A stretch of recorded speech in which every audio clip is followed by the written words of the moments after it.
a brief report from our Economic Development Administrator regarding various projects in the pipeline, and he will provide you a brief report, and then I'll come to the Community Cleanup Day event. So Tom Cole will be presenting tonight.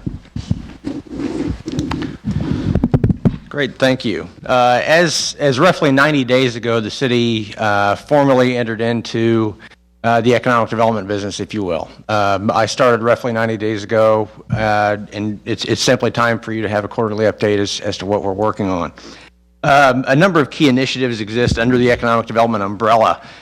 Those initiatives essentially equate to downtown redevelopment, business expansion and retention, i.e. keeping those businesses that are here happy, growing, assisting them any way we can to make sure that they are maintaining their existence here in Raytown.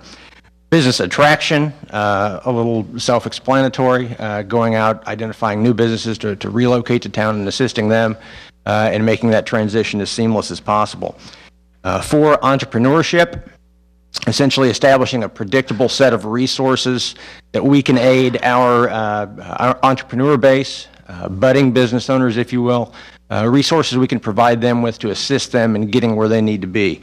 That can range anywhere from business planning, business financing, business marketing, essentially helping them get their doors up and running and open. And the fifth initiative would be enhance relations with the business community, essentially being an advocate for independent business as they do come to City Hall. As far as the economic development update goes, this is very similar to what was presented to you a couple of weeks ago in your weekly packet. And this is also essentially sort of a rundown as to how we're currently dealing with those initiatives I just mentioned. Request for proposal for the downtown green space. As far as our downtown redevelopment goes, that RFP, which will be a developer-led RFP, in essence, we're going out to the development community, asking them for proposals as to what they can do with the 3.78 acres we have on the former First Baptist Church property. That RFP will be advertised and available this Friday. Admittedly, this is about the worst time in most of our lifetimes for a developer-led RFP to hit the street. However, we have received quite a bit of at least topical interest in the RFP. We're going to go forward with it. We do know we're going to get at least a couple of responses back. And of course, we do have the luxury in this particular position. If it's not what we want, if it's not what we believe will provide the best return on our investment or on that property, we certainly have first right of refusal. Assuming the economy is going to come back down the road, if we're not happy with the proposals we receive, we can certainly put the RFP on the shelf, knock the dust off at 10, 12 months down the road, and take another swing at it then. Projects that are in the works, and as many of you saw in the weekly report a few weeks ago, it's a widely accepted practice in economic development circles to provide our projects with code names, if you will, or anonymous project names. And that's not for me to be able to play Dick Tracy. That is simply for to preserve the integrity of our relationship with those potential end users that could possibly come to town. As such, Project Cube.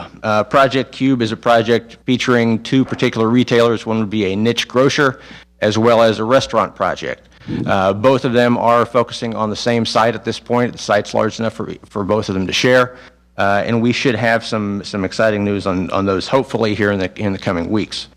Project Bob, we're trying to fill one of our larger vacant spaces right now. That would be a home improvement user.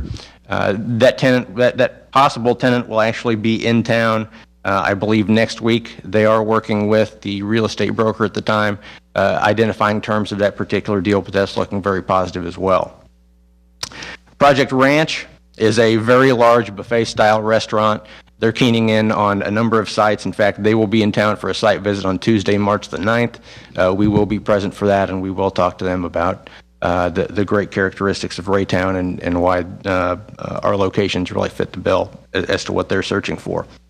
Project Font is a local entrepreneur with big plans, and that's really all I can share at this point. That individual is actually working with an out-of-town real estate company to possibly acquire the property that he's interested in.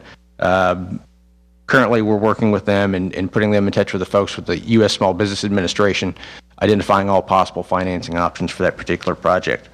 Project Otto is driven by a regional real estate development firm.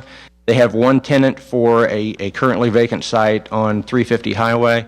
They would really prefer for the site infrastructure that has to be done, that certainly entails some costs. They're right now really trying to identify a second user which can go in and split some of those initial costs so that both will ultimately benefit from. Project Glow, we're meeting with working with a local entrepreneur to develop or redevelop a particular site in our downtown area. This would be for a service-oriented business. In fact, we met with them today, and things are progressing smoothly on that. Project OT, this project would essentially be a short-term project, short-term initial project, which would include essentially vehicle restoration, but in the lightest sense possible. Calling that vehicle restoration is a little aggrandizing. It is very, very minor vehicle work. But that project would essentially give way to a much larger project as developments on our connection to the Katy Trail move forward in the coming years. Project Cleanup, one of the most exciting projects I think that's currently on our plate, working with a local entrepreneur who is very interested in purchasing a very blighted retail center in our community, with big plans to turn that into a community amenity, which I think can only better the community as a whole. Project Green, working with one of our largest employers right now, as they will be confronted with a number of options here in the coming years, whether to rehabilitate their facility, relocate within Raytown, or relocate somewhere other than Raytown. The timeline on that project, on them pulling the trigger on any one of those choices, is probably